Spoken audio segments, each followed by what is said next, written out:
Lui Dumnezeu stă în ascunderea lucrurilor, iar slavă împăraților stă în cercetarea lucrurilor. Proverbele 25, versetul 2.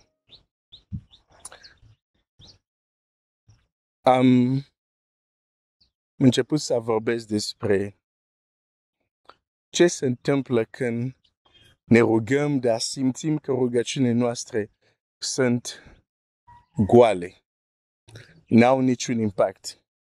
Am menționat deja câteva motive pentru care se întâmplă, dar aș vrea să vorbesc despre un motiv care nu am început încă să vorbesc despre el, dar înainte să vorbesc despre el, ar trebui să arăt și să vorbesc de importanța simțurilor în viața spirituală. Importanța simțurilor în viața spirituală. Dar nu suntem conduși de sentimente, dar sentimentele nu ne putem bizui pe ele, dar există sentimente, există simțuri care sunt semnale, care sunt un limbaj chiar a Duhului sau un limbaj din partea lui Dumnezeu pentru a ne comunica ceva. Dumnezeu nu vorbește totdeauna prin cuvinte. Odată Moise, la apele de la Mara, Moise strigă la Dumnezeu. Uite, hai să chiar să citesc asta. Ajung la apele de la Mara, Moise strigă la Dumnezeu și uitați ce se întâmplă acolo. Tot ce spun acum este pentru a pregăti ce o să vedem când ne întoarcem mai departe la această acțiune unde Aman primește inel de la împărat.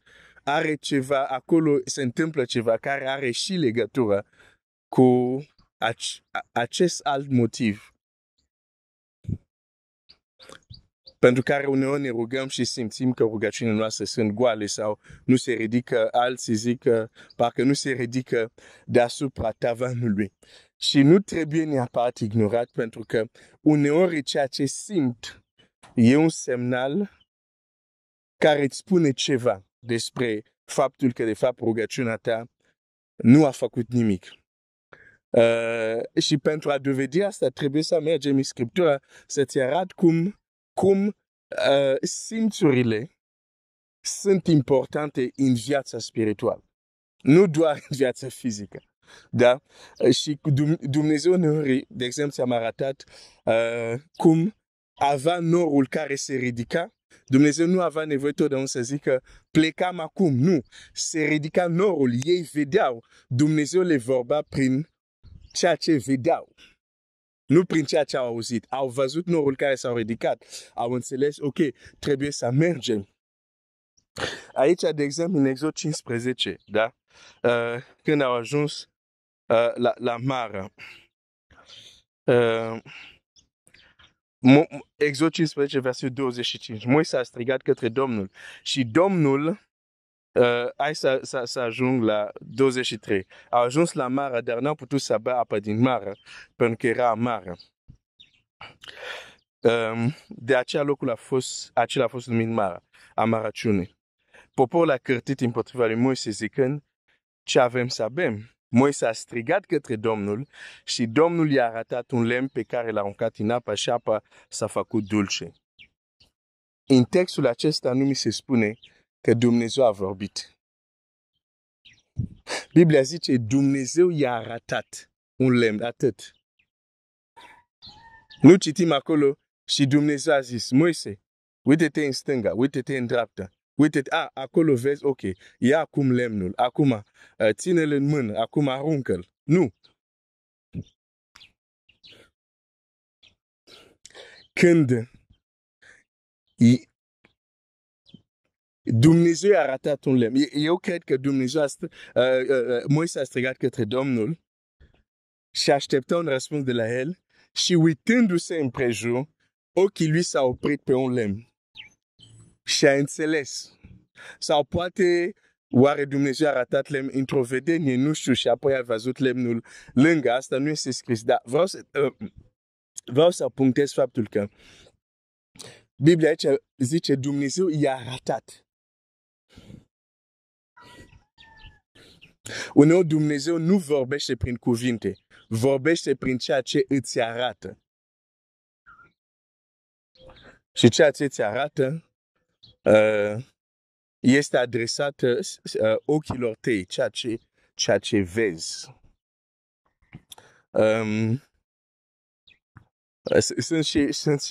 Sunt și alte exemple. În fine, vreau să înaintez. Acum vreau să citesc un text în limba română.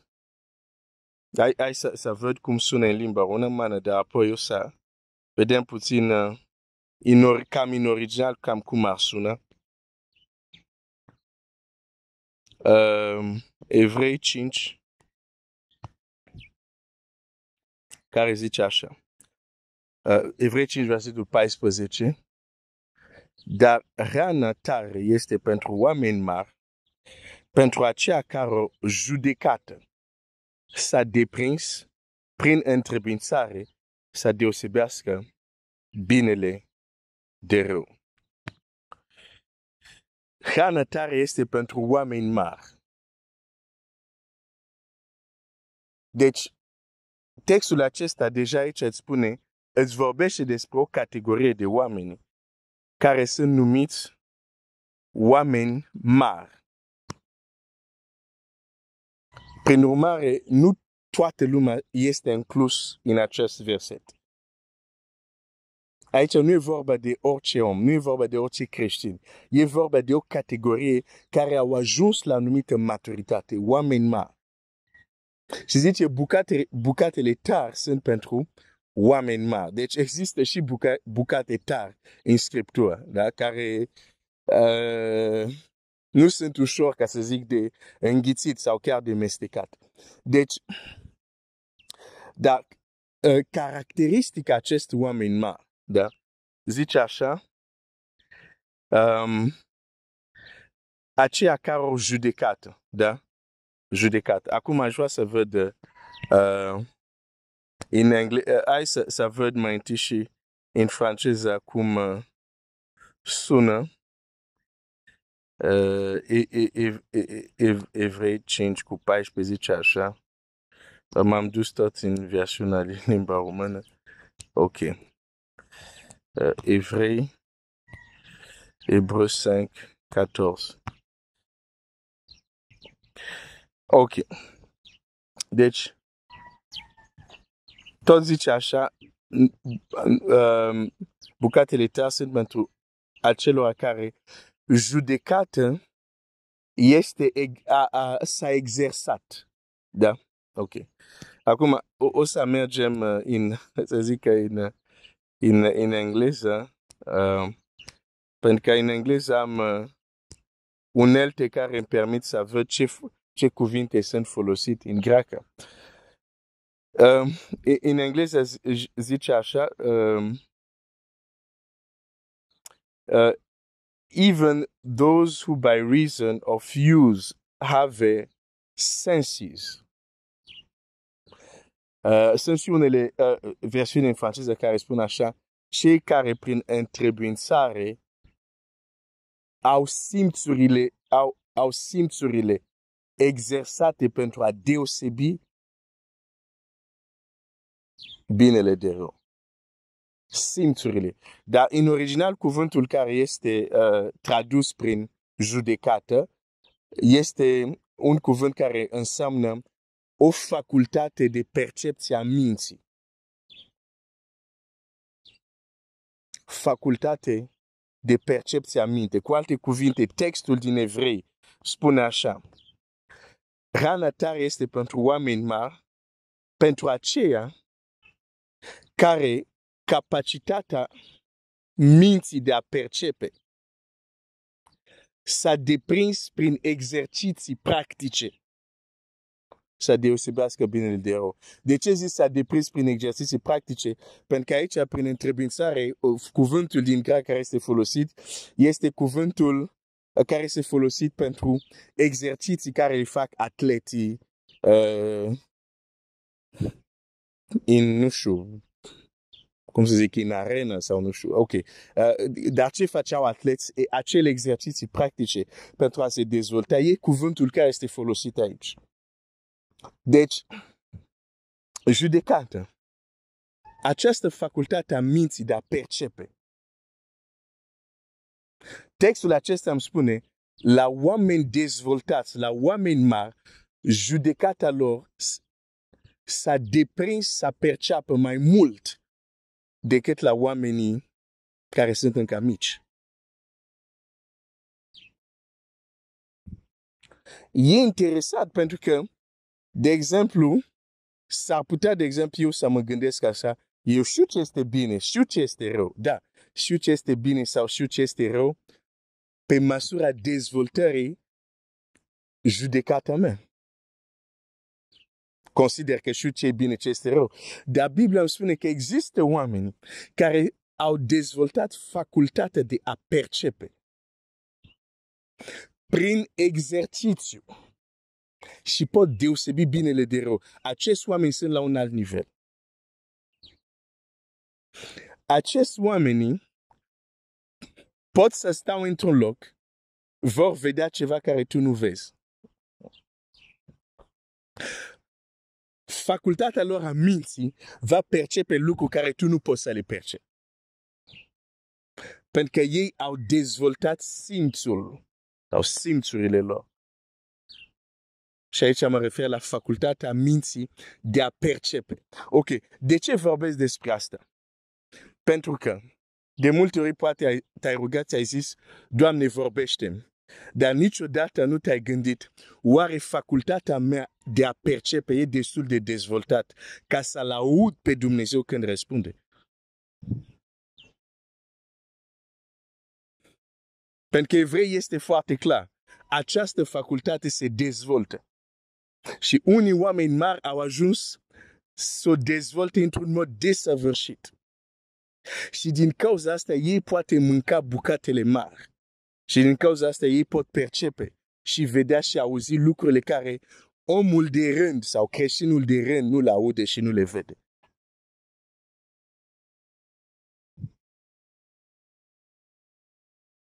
Hai să-ți dau un exemplu. Elisei este cu slujitorul lui. Vine armata care i-a înconjurat. Slujitorul lui zice, Doamne, ce vom face? Și el spune, nu te teme, că cei care sunt cu noi sunt mai mult decât cei care sunt cu ei. Chiar mă duc la textul ăsta și probabil va fi ultimul text pentru azi, dar tot ce spun acum e pentru a pregăti ceea ce urmează.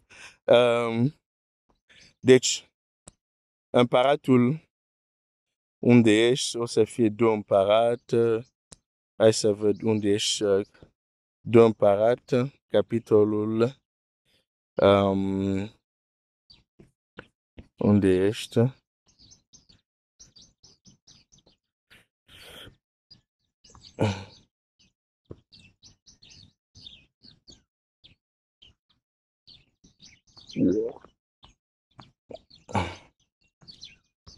Ok.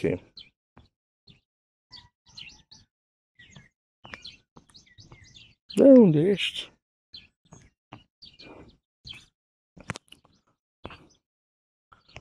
Da, este împărat 2 împărat 6. Am fost acolo, dar nu am găsit repede versetul, scuze. Deci, versetul 2 împărat 6, versetul 15. Slujitorul, hai să zic 14, a trimis acolo cai și care, căi și care, sau cai și care, și o oaste puternică, au ajuns noaptea și au înconjurat cetatea. Slujitorul omului Dumnezeu s-a sculat dis de dimineața și a ieșit. Și iată că o oaste a înconjurat cetate cu cai și care. Și slujitorul a zis omului Dumnezeu, Domnul meu, cum vom face? El a răspuns, nu te teme, căci mai mulți sunt cei cu noi decât cei cu ei. Și probabil slujitorul și-a zis, ce vrei să spui? Elisei zice, nu te teme, pentru că cei care sunt cu noi sunt mai mult decât cei care sunt cu ei. Îmi place să-mi imaginez scena și tot s-a uitat la Elisei, a zis, în sinea lui poate a zis ceva de genul, cumva bătrânețe a început să-i joacă, să-i facă anumite jocuri la mintea lui, cum adică cei cu noi sunt mai mult cât suntem doi aici. Ce vrea să spună? Și aici este un exemplu foarte concret de cum cei cu judecată, cu facultatea minții de a percepe dezvoltată, pot înțelege anumite lucruri care cei care nu au această facultate dezvoltată nu vor înțelege. De exemplu, dacă lângă ei mai era un alt om cu facultatea minții dezvoltată, facultatea de a percepe. Și când percep ceva, există automat un sens. Fie că e fizic, fie că e spiritual. Când tu ai perceput ceva, există un simț care îți permite să percepi ceva. Când ajungi într-un loc miroase frumos, nasul te-a ajutat să percepi ceva. E un simț care te ajută să percepi ceva. Da? Deci, dacă era unul așa, lângă ei, el ar fi înțeles ce a zis Elisei. Dar pentru că facultatea de percepe a slujitorului nu era dezvoltată, el nu a înțeles cuvintele lui Elisei. Pentru că el nu putea să vadă ce vedea Elisei. Și Biblia zice așa, și Elisei și-a dat seama, a văzut cum facea fața lui. Și Elisei și-a dat seama, a zis, ok, văd că n-ai înțeles, da. Hai să te ajut un pic să înțelegi. Și Biblia zice așa, Elisei s-a rugat și a zis, Doamne, deschide ochii să vadă. Te întreb despre ce ochi este vorba aici. Ochii lui fizici erau deschiși. Despre ce ochi e vorba aici? Și de ce se numesc ochii? O să-mi spui poate ochii inimii, o să-mi spui poate ochii minții, dar de ce se numesc ochii? Pentru că la fel cum ochii din creierul nostru ne ajută să percepem, există în mintea, în inima, numești tu cum vrei să o numești, capacitatea de a percepe anumite lucruri care nu sunt fizice. Pentru că noi nu suntem doar fizici, suntem și spirituali. Duh, suflet și trup. Doamne, deschide ochii. Nu s-a rugat, Doamne, dai ochii, deschide ochii, avea ochii, dar erau închiși. Avea organul de percepție, dar organul era închis. Nu funcționa. Nu era dezvoltat. Și atunci puteau să fie ființe în jurul lor, sau de mai bine spus, în jurul lui Elisei, el nu putea să perceapă. Nu putea să vadă asta. Ok, bun. Doamne, deschide ochii ca să vadă. Și Domnul i-a deschis ochii slujitorului, care a văzut muntele plin de cai și de care de foc împrejurul lui Elisei. Acum aș vrea să spun lucrul următor. Slujitorul lui ajunge să vadă despre ce era vorba. Când stăpânul lui a zis, cei cu noi sunt mai mulți. Acum, un simț de percepție a fost din intervenția lui Dumnezeu. Dumnezeu a deschis ochii și a putut să vadă. Dar, în cazul lui Elisei, Elisei n-a avut nevoie că Dumnezeu să intervine să-i deschide ochii ca să vadă. Era modul lui normal de a funcționa. Dar o să zic din nou asta. În ceea ce privește Elisei, nu a avut nevoie nici să se roage, nu a avut nevoie nici Dumnezeu să intervine să-i deschide ochii. Judecata lui, Elisei era un om mare. Facultatea lui de a percepe, era așa de dezvoltată că pur și simplu vedea. Nu mai avea nevoie să vină o intervenție miraculoasă ca să vadă. Nu, el vedea pur și simplu. La fel de exemplu nu s-a dus să stea să se... Trebuie să observe anumite oameni foarte deosebit din Scriptura. De exemplu, Elisei nu se duce să se roage 3 zile pe un munte să zică, Doamne, arată-mi ce a făcut Gehazi. Nu! N-are nevoie. E un om mare. Judecata lui, capacitatea lui de a percepe s-a dezvoltat. Anumite organe de simțuri spirituale s-au dezvoltat. Deci nu mai e nevoie de o intervenție specifică ca să vadă. Nu, pur și simplu vede. Când Gehazi s-a dus acolo și ca să minte și să ia bogățile de la Aman, când se întoarce, pur și simplu stăpânul îi zice, unde ai fost? Pe nu știu ce, zice, pe Duhul meu nu era acolo când tu... Deci am perceput, am văzut. Și e foarte interesant ce zice, Duhul meu nu era acolo.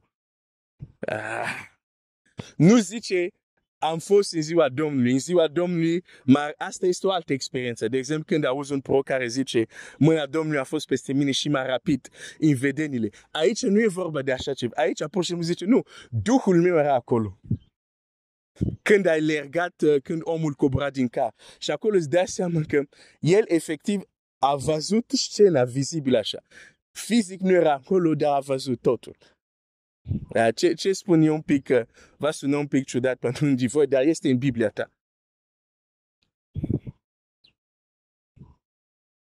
Este important să știi că există oameni care prin întrebuințare au dezvoltat anumite simțuri și pot percepe fără să fie o intervenție. La fel, de exemplu, tu nu te rogi când te trezești, nu te rogi ca să vezi, nu? Te-ai ridicat și vezi. Când am născut, nu distingeam bine toate lucrurile. Apoi ochiul nostru s-a obișnuit cu mediul înconjurător. Vedem. Există oameni care au asta de apelatura spirituală. Și Evrei 5 îmi spune, până facultatea mea de percepe nu este dezvoltată prin întrebuințare, sunt lucruri care nu pot să le înghit.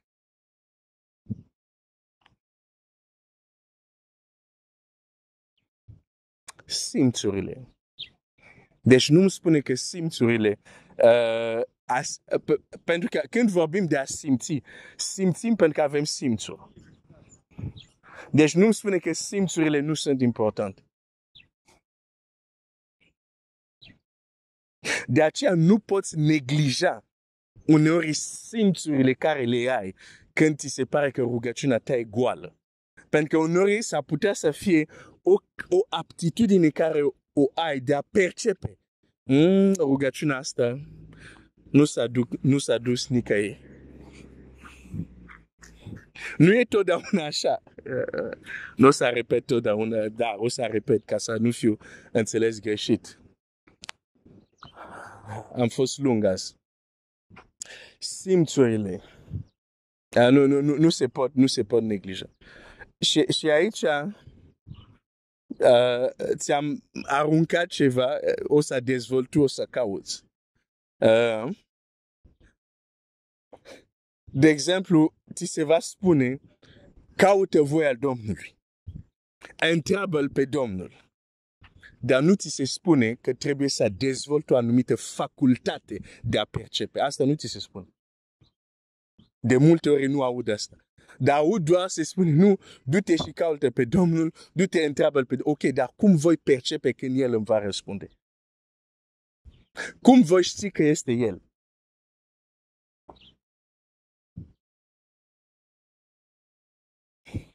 Ok, cred că am zis foarte multe. Mă opresc aici. Dumnezeu să te binecuvânteze. Roagă-te pentru mine ca să poți să împărtășesc și vreau să împărtășesc cu cuvinte potrivite încât să fie înțeles și încât să fii zidit și să-ți fie de folos. Că până la urmă asta este scopul. Nu să aduc confuzie, dar să pot să fiu clar ca ceea ce împărtășesc să fie de folos. Mâine vreau să mă duc chiar în viața Domnului Iisus. Da, chiar în viață Mântuitorul nostru. Și vreau să-ți arăt anumite lucruri exact legat de ceea ce am început să vorbim. Și când o să vezi că și în viața lui Isus sunt, acum nu să ai niciun argument să-mi spui, nu, simți nu sunt importante și nu știu ce, nu. Când o să vezi și asta în viața Domnului Isus, atunci cred că putem încheia această parte de pregătire și să trecem mai departe la ce se întâmplă cu Aman când a primit inelul. Domnul să te binecuvânteze. Tată Ceresc, mulțumesc. Anumite lucruri sunt greu de împărtășit pentru mine. Dar mă rog să-mi dai înțelepciune, mă rog să-mi dai cuvinte. Ca frații mei, surorile mele, să fie zidit lucrurile, să fie clare, să nu aducă confuzie, dar să aducă claritate. Și mă rog să ne ajut pe fiecare, așa cum am citit, să ne dorim să creștem, să ne dorim să devenim oameni mari și nu devenim oameni maturi mari doar pentru că adunăm informații, dar ceva trebuie să se întâmple cu judecata noastră, capacitatea noastră a minții de a percepe. Ajută-ne să înțelegem asta. Vorbește-ne mai departe. În numele lui Isus. Amin.